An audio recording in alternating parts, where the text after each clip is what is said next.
As the debate goes on about when and how to end the shutdown, it's clear increased testing will be critical. Governor Charlie Baker says Massachusetts is already one of the top states in testing per capita, with 8,000 to 10,000 tests per day.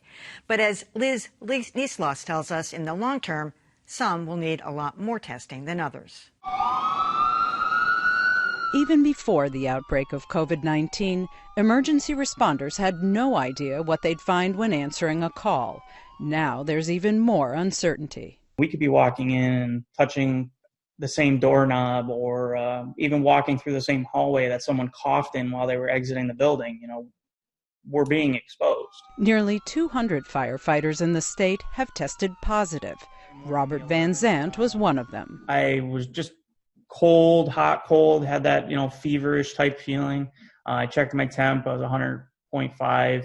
Given their high occupational exposure and their potential to expose others, first responders need more testing.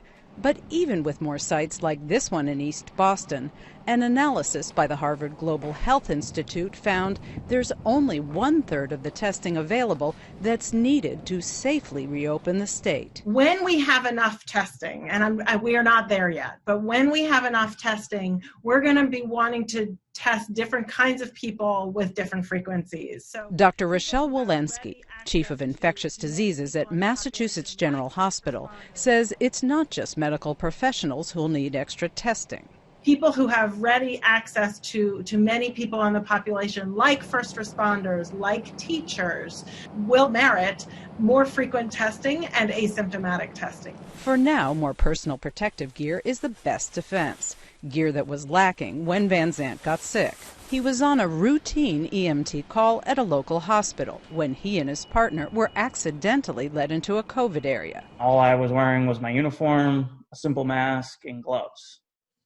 We walked in there, I kind of took a quick 10-second look around, and all I see are people on nebulizers and breathing treatments and so on, and I'm just like, okay, now I'm in where everything is. Protective gear protocols have improved since he got sick.